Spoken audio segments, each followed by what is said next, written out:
Selamat pagi jemaat yang dikasihi Tuhan, Shalom. Kita bersyukur mulai hari ini ibadah pertama tidak lagi jam 8 tapi jam 7 pagi. Saya menghargai saudara-saudara yang bisa bangun pagi mencari wajah Tuhan di waktu pagi dan kita disegarkan secara rohani. Ajaklah teman-teman kita juga supaya mereka sehat tubuhnya, sehat jiwanya, sehat rohnya di dalam Tuhan. Ibadah kedua nanti jam 9, ibadah ketiga jam 11 dan ibadah keempat tetap seperti biasa 13.30 dan yang kelima 16.30. Baik, hari ini saya akan menyampaikan firman Tuhan tentang kekerasan dalam rumah tangga, KDRT. Domestic violence. Saudara-saudara, beberapa hari yang lalu kita dikejutkan oleh sebuah peristiwa di kota Mojokerto di Jawa Timur. Ada seorang polisi wanita yang memiliki 3 orang anak yang masih kecil-kecil, emosional, lalu menyiramkan bensin dan membakar suaminya yang juga polisi juga, saudara-saudara. Akibatnya polisi itu tewas. Dan selidik punya selidik gara-gara gaji yang ada sebagian besar dipakai untuk judi online. Istrinya akhirnya menyesal karena mungkin itu sesaat saja emosi yang meledak, tapi sudah terlambat. Suaminya tidak bisa tertolong dan istrinya terancam hukuman 15 tahun penjara. Ini merupakan bentuk kekerasan di dalam rumah tangga. Apa yang dimaksud dengan KDRT? Kekerasan dalam rumah tangga bisa berarti perbuatan terhadap seseorang, terutama perempuan, yang berakibat timbulnya kesengsaraan atau penderitaan, baik secara fisik, seksual, psikologis, dan atau penelantaran rumah tangga. Jadi kalau fisik dipukuli, ditendang, apakah menggunakan alat atau tidak. Ada pemerkosaan bahkan setelah menikah, mungkin karena suaminya sering nonton blue film dan sebagainya dan ingin mempraktekkan kepada istri yang sangat tidak nyaman untuk menerima hal tersebut. Tapi dia dipaksa, secara psikologis dikata-katai, dimaki-maki, disebut dengan bahasa kebun binatang dan sebagainya. Sehingga sangat menusuk hati. Atau ditelantarkan, tidak diberi uang yang secukupnya, tidak dirawat. Dan ini adalah kekerasan, violence yang bisa dialami oleh setiap orang dalam keluarganya masing-masing. Termasuk ancaman untuk melakukan perbuatan tertentu, pemaksaan atau perampasan hak atau sesuatu barang atau milik yang dimiliki oleh pasangannya. Saudara-saudara, beberapa tindakan yang dilakukan dalam KDRT antara lain menendang, memukul, mendorong, melempar benda ke arah pasangan, mencekik hingga melukai. Sebetulnya rumah mesti menjadi benteng yang paling aman dalam kehidupan kita. Setelah seharian kita berada di luar rumah, kita mengharapkan ketika kita datang di rumah, suasananya tenang, kita bisa istirahat, kita bisa tidur. Kita merasa ada orang yang memproteksi kita. Kita bisa berbicara dengan baik satu dengan yang lain. Tetapi seringkali tanpa kita harapkan rumah berubah seperti neraka. Karena KDRT dilakukan oleh siapa? Orang yang paling dekat dengan hidup kita. Suami yang kita nikahi dengan cinta. Istri yang kita nikahi dengan perasaan sayang. Rasanya sudah berubah menjadi monster ganas yang menakutkan. Papa dan mama yang seharusnya melindungi anak-anak bisa dengan serta-merta memukul anak dengan tinjunya, dengan sabuknya, dengan macam-macam hal. Dan tentu hal ini sesuatu yang sangat tidak nyaman. KDRT itu bisa mengakibatkan kematian seperti contoh kasus yang ada di Mojokerto kemarin dulu.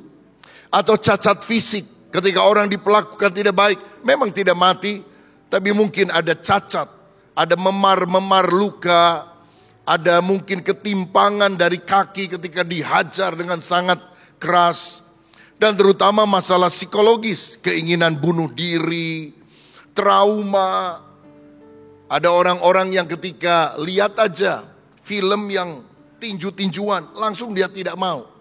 Karena apa? Dari sejak kecil dia melihat hal itu dipertontonkan di dalam rumah.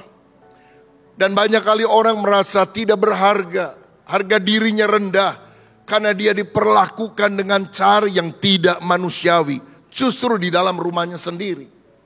Komnas Perempuan di Indonesia telah melaporkan ratusan ribu kasus KDRT telah terjadi di dalam keluarga, termasuk keluarga Kristen yang hari Minggu datang ke gereja. Dan 70% diantaranya dialami atau korbannya adalah wanita. Lalu korban berikutnya adalah anak-anak. Walaupun ada beberapa kasus yang mengalami kekerasan dalam rumah tangga adalah pria. Bisa saja. Mungkin karena istrinya badannya lebih besar, lebih sterek begitu.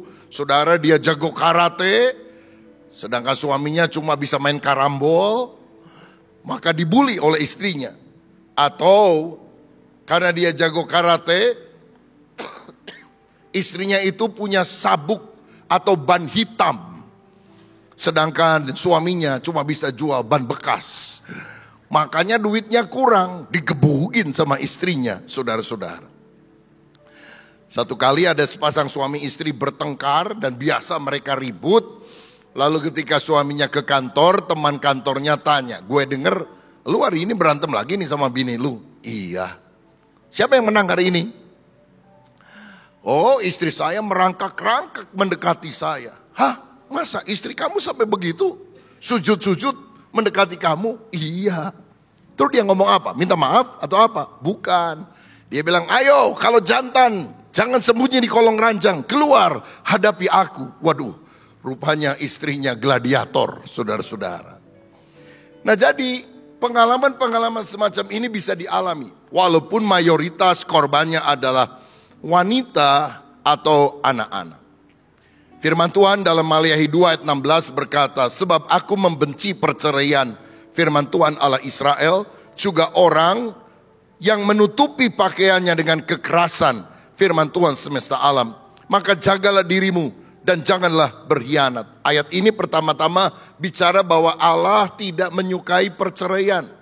Karena itu tindakan kekerasan, kejam kepada pasangan. Tetapi sebetulnya secara implisit kita melihat bahwa Allah juga tidak menyukai pernikahan yang tampaknya masih utuh, tapi ada violence, kekerasan di dalam keluarga. Ya tidak cerai karena kita orang Kristen, tidak bagus orang Kristen cerai. Nanti gimana anak-anak, apa pandangan umum. Jadi kita menampilkan kedok keramahan, kasih, sukacita. Tetapi di dalam rumah secara tersembunyi kita melakukan kekerasan kepada pasangan kita, kepada anak-anak kita. Dan Tuhan membenci perbuatan tersebut. Tuhan tidak suka dengan hal tersebut. Jangan pikir karena kita tidak bercerai, karena kita datang pada hari Minggu, lalu KDRT adalah sesuatu yang bisa ditolerir. Tidak bisa. Tuhan benci akan perceraian dan juga akan kekerasan. Nah, saudara-saudara, apa penyebab KDRT? Yang pertama karena faktor eksternal.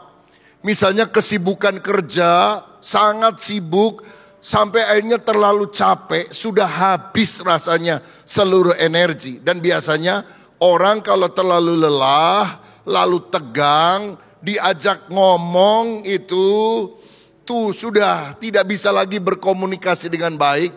Bahkan mungkin kalau suaminya itu orang yang bekerja di bagian marketing, maka dia harus tampilkan wajah yang baik, penuh dengan senyuman, menawarkan produk, ngajak ngomong dan sebagainya.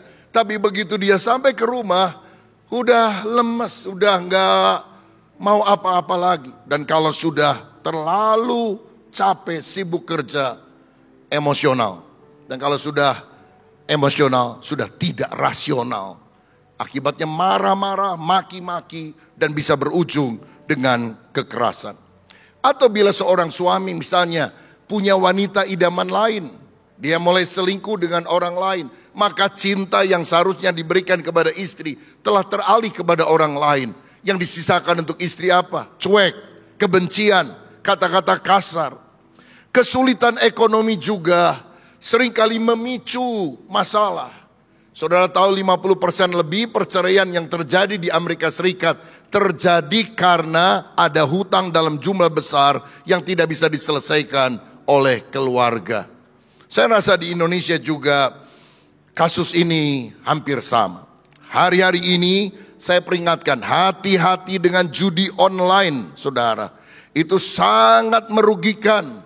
Hati-hati dengan pinjaman online. Saudara, kelihatannya minjemnya gampang, cuma pakai HP bisa dapat.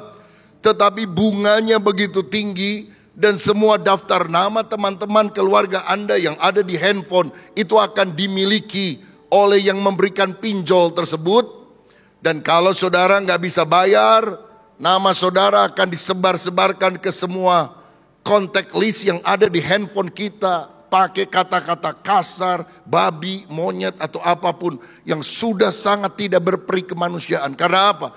Hutang mungkin beberapa juta rupiah, tetapi kita menggadaikan harga diri kita, kita menggadaikan kesehatan mental kita karena pinjaman online. Saudara, mari kuasai diri. Hidup cukup dengan apa yang ada, nggak usah panasan lihat orang lain. Saya percaya pemasukan saudara walaupun kecil bisa memenuhi kebutuhan hidupmu, tapi tidak pernah bisa memenuhi gaya hidupmu. Kebutuhan hidup itu murah, gaya hidup itu yang mahal. Mas, beli kopi hitam satu di warung, datang kopi hitam 5.000 perak. Satu black coffee di kafe, datang 30.000 perak. Eta kene, itu juga yang datang, saudara. Kopi hitam, black coffee, cuma beda bahasa Inggris atau bahasa Indonesia, saudara. Makanya ini faktor eksternal yang kita harus waspadai. Yang kedua adalah faktor internal. Ada orang yang mudah sekali emosi, lalu bertindak kasar. Ada suami yang kurang kreatif, perasaannya hanya bisa diekspresikan dalam satu cara saja, marah. Apapun yang dia hadapi marah. Dia cuma bisa marah.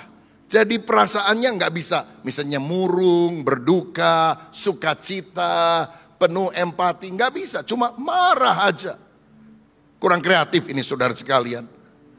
Sampai kadang-kadang kalau marah, kata-katanya kasar. Dasar anak bego. Anaknya kaget. Papa, saya memang nilainya jelek. Tapi bego kan kata-kata kotor, kata-kata kasar. Papa kan pengurus di gereja, masa ngomong bego? Papanya kaget saudara. Anaknya mengingatkan dia majelis di gereja. Lalu dia putar otak. Kamu tahu nggak, anakku? Bego itu bukan kata-kata kasar. Bego itu singkatan. Bangkitlah engkau, gunakan otakmu, katanya. Saudara-saudara, kadang-kadang udah salah, ngeles lagi. Ada seorang anak nilainya jelek.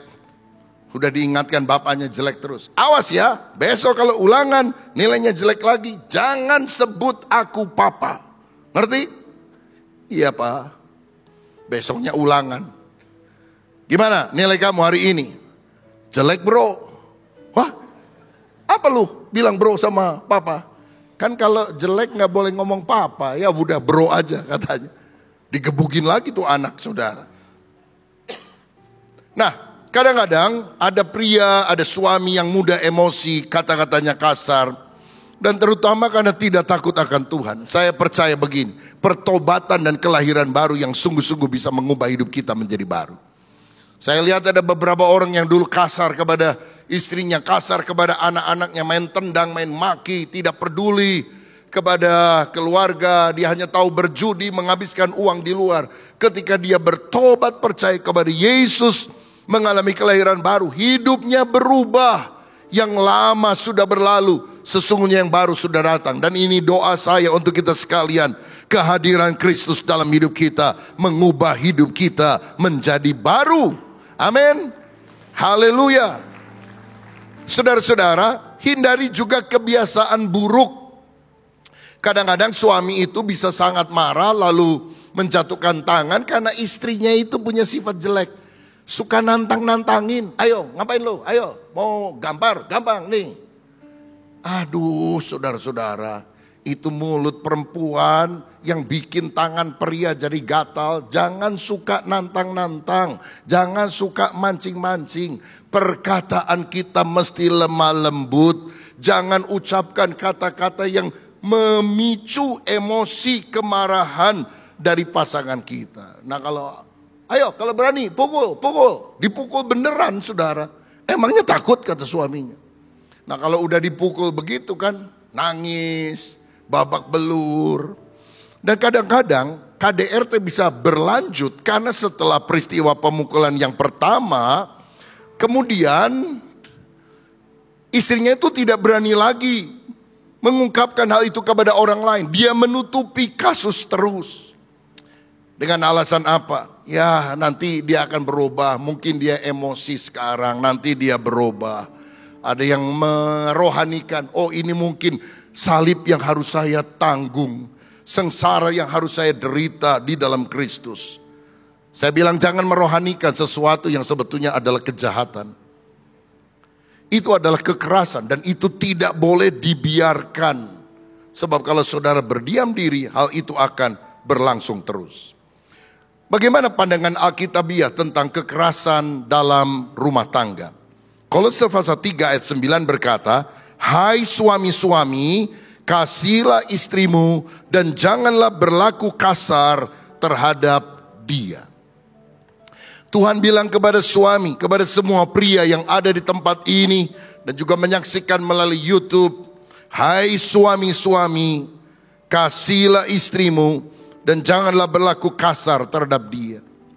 Kasih artinya rela berkorban, menyenangkan orang lain, menganggap orang lain lebih utama daripada kita.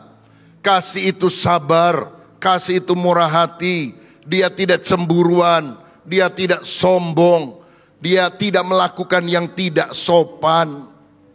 Para pria, kendalikan dirimu. Kalau engkau lagi emosi daripada engkau teriak-teriak, gak karuan maki-maki orang, haleluya. Mungkin saudara bisa teriak begitu, saudara. Latihan kalau di gereja supaya kalau nyanyi teriaknya lebih kenceng. Jangan teriak-teriak di dalam rumah. Apalagi kalau suami teriak, istri teriak. Waduh, bikin perjanjian. Tidak boleh teriak berbarengan di dalam rumah. Kecuali rumah kebakaran, bolehlah teriak bareng. Tapi kalau tidak boleh. Dan suami hanya bisa mengendalikan diri kalau Roh Kudus menguasai kita. Karena buah roh adalah penguasaan diri. Biarlah Roh Kudus menjamah kita. Kita bertobat, kita diubahkan. Biar hidup kita selama ada di tengah keluarga. Karena keluarga adalah lingkungan yang terdekat. Keluarga adalah pelayanan kita yang pertama. Di dalam keluarga kita harus pertama-tama jadi berkat. 1 Petrus 3 ayat 7 berkata, demikian juga kamu, hai suami-suami, hiduplah bijaksana dengan istrimu sebagai kaum yang lebih lemah. Hormatilah mereka sebagai teman pewaris dari kasih karunia, yaitu kehidupan, supaya doamu jangan terhalang. Kenapa menurut Komnas Perempuan lebih banyak korbannya adalah perempuan? Karena wanita itu adalah kaum yang lebih lemah dibandingkan dengan suaminya. Walaupun ada suami yang protes bilang, enggak pak, saya udah adu kekuatan, jalan di mall, saya mau udah capek, istri saya tetap berjaya. Belanjanya enggak kira-kira, 5 kantong kresek di tangan kiri, 7 kantong kresek di tangan kanan, berjalan tidak lemah, berlari tidak lelah, karena ada kekuatan seperti pada burung Raja Wali. Wah itu lain saudara-saudara. Tapi secara umum fisik wanita lebih lemah daripada pria, sehingga dia menjadi sasaran atau korban daripada kekerasan. Tapi Alkitab berkata kepada pria, hormatilah mereka sebagai teman pewaris dari kasih karunia, yaitu kehidupan, supaya doamu jangan terhalang. Saudara udah doa, saudara kebaktian, saudara memohon kepada Tuhan, tapi engkau berantem terus dengan istrimu, engkau berantem dengan suamimu, doamu tidak didengar oleh Tuhan. Dengarkan saya, jangan pernah bilang Tuhan, kenapa engkau tidak kabulkan doa saya? Padahal saya udah doa bertahun-tahun. Bereskan hubungan saudara dengan pasanganmu, dengan keluargamu. Baru doamu akan dikabulkan oleh Tuhan. Sebab kalau tidak, doamu akan terhalang. Ada seorang wartawan datang kepada Ibu Teresa dari Kalkuta, India. Seorang wanita bijak yang suka menolong orang lain. Bagaimana caranya kita mewujudkan perdamaian dunia? Dan Ibu Teresa berkata, pulang ke rumahmu, cintai seluruh keluargamu, maka dunia akan berdamai. Semua harus dimulai dari keluarga. Charity begins at home. Kebajikan berasal dari keluarga. Saya lihat kadang-kadang ada orang yang ribut terus dalam keluarga, lalu karena sumpek dia cari pelepasan melayani di gereja.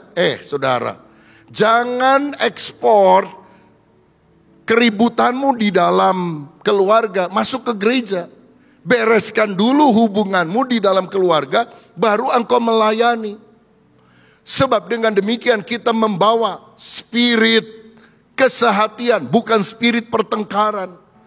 Semua harus dimulai dari keluarga. Jadikan keluarga tempat yang paling aman untuk ditinggali. Nah, kalau istri diperlakukan tidak baik, jangan diam.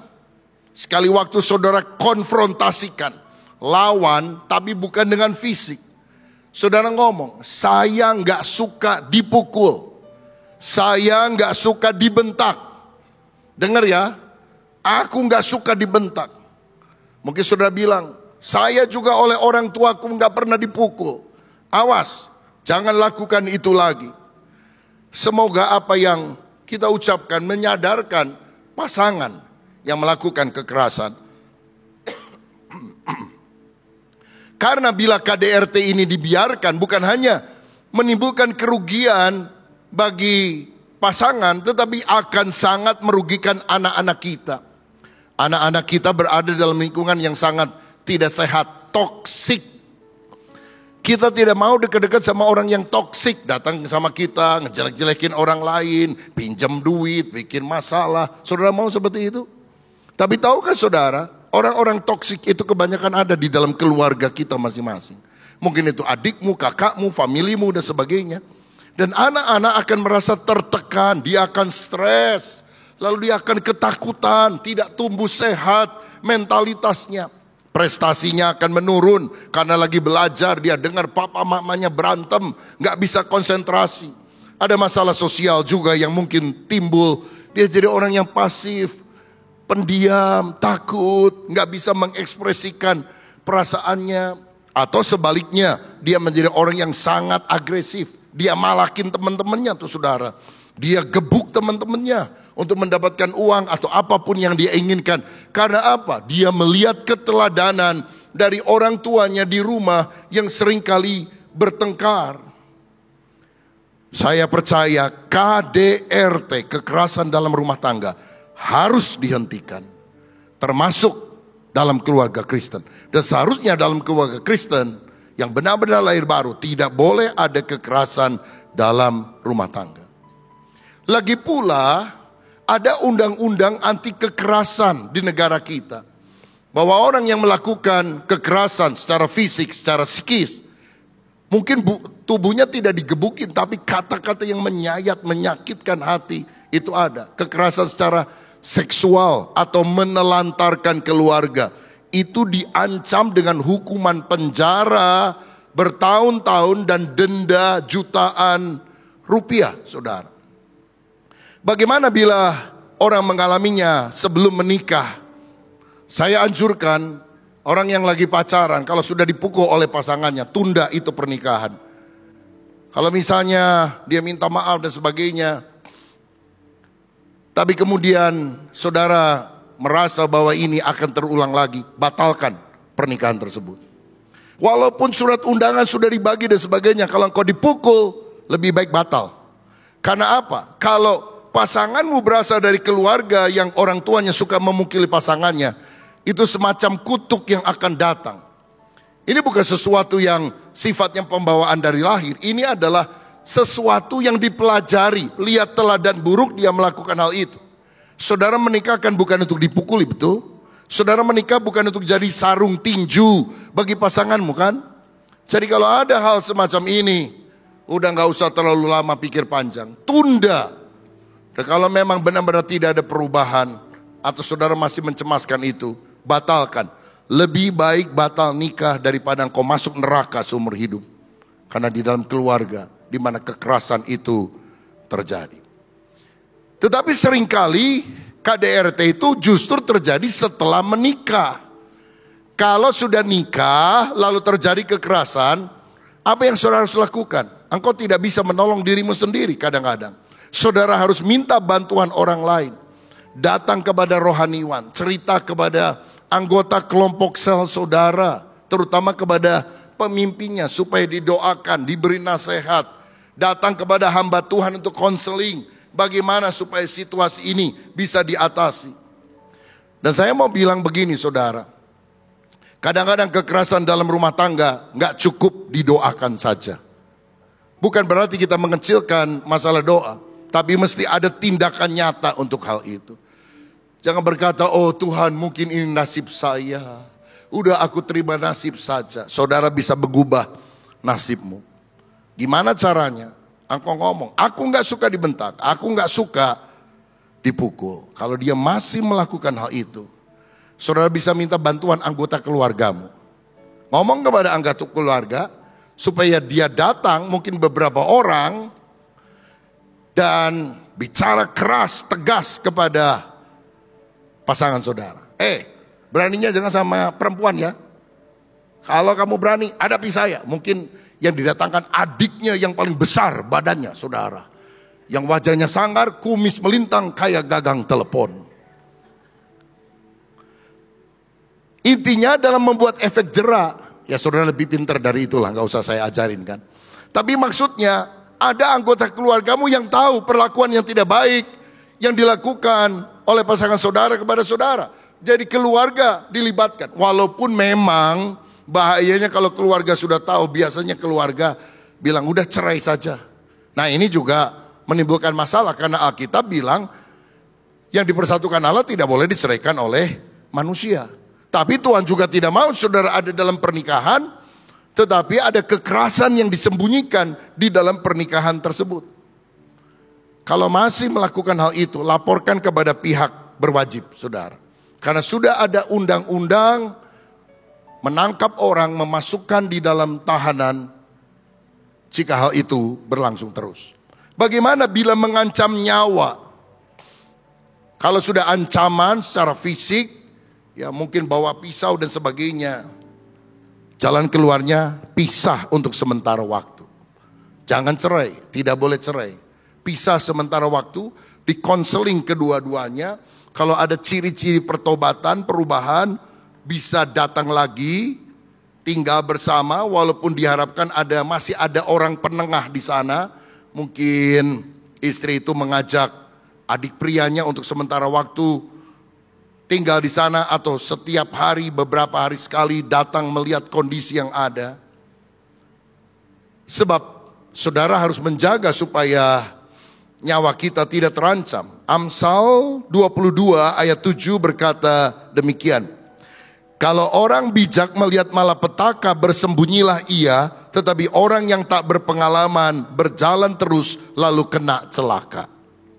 Kalau udah jelas-jelas ada sesuatu yang mengancam nyawa, Alkitab bilang melihat malapetaka, orang bijaksana bersembunyi, tapi orang yang tidak berpengalaman berjalan terus lalu kena. Bagian terakhir, bagaimana cara kita menghindarkan diri dari KDRT, kekerasan dalam rumah tangga? Pertama, mesti ada komunikasi yang santun antara suami, istri, saling percaya satu dengan yang lain. Pulihkan komunikasi dalam keluarga.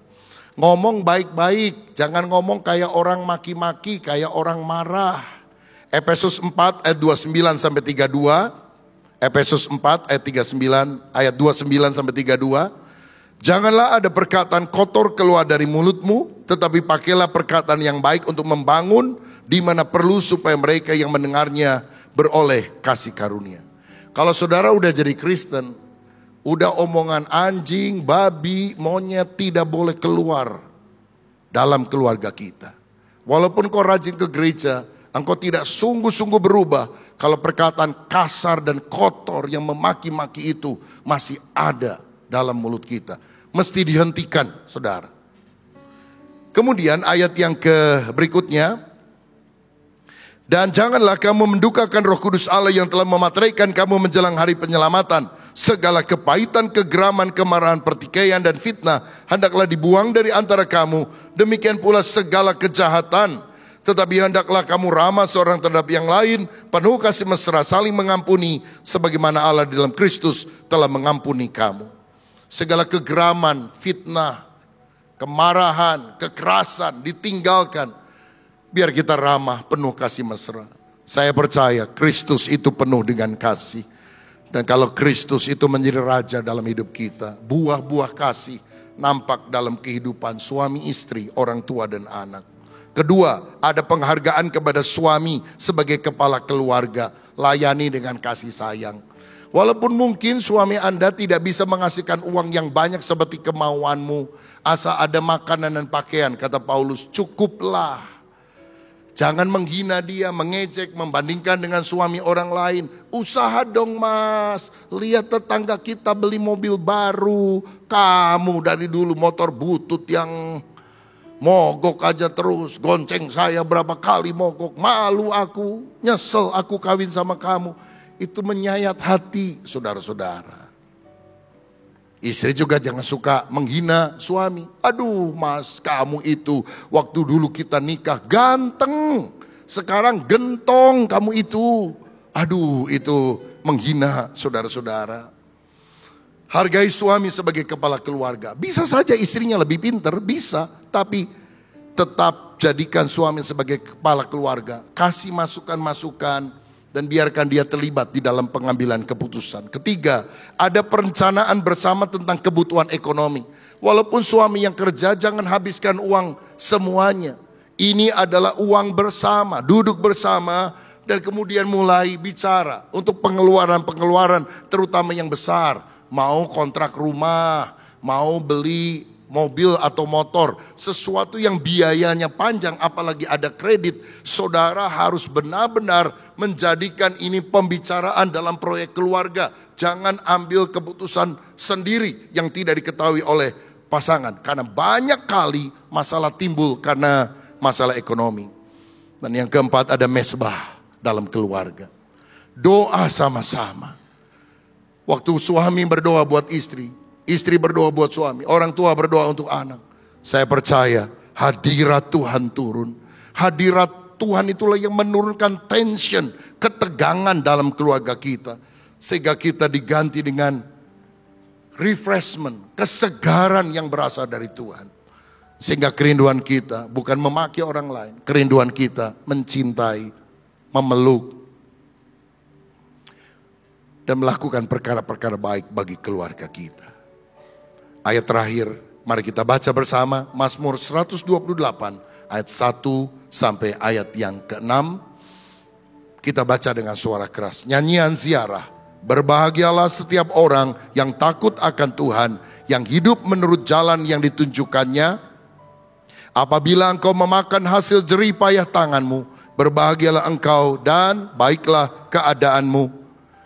Istrimu akan menjadi seperti pohon anggur yang subur di dalam rumahmu. Anak-anakmu seperti tunas pohon zaitun sekeliling mejamu. Sesungguhnya demikianlah akan diberkati orang laki-laki yang takut akan Tuhan. Kiranya Tuhan memberkati engkau dari Sion, supaya engkau melihat kebahagiaan Yerusalem seumur hidupmu. Ayat 6. Dan melihat anak-anak dari anak-anakmu. Damai sejahtera atas Israel. Damai sejahtera atas umat Allah. Kalau suami hidup takut akan Tuhan, istri akan manis di dalam rumah. Banyak ibu-ibu sekarang manis di luar rumah, ngomongnya manis, dandanannya manis. Di rumah kayak singa lapar keluar dari kandang, saudara-saudara. Tapi kalau suami takut akan Tuhan, istrinya manis. Anak-anak bisa berkumpul di sekeliling meja. Kita akan melihat anak-anak dari anak-anakmu, artinya panjang umur, cucu-cucunya akan diberkati Tuhan. Tidak meminta-minta roti, tapi menjadi berkat dan damai sejahtera Tuhan berikan kepada keluarga kita. Siapa yang rindu keluarga kita dipulihkan oleh Tuhan? Berikan tepuk tangan yang meriah untuk dia. Mari kita berdiri bersama-sama.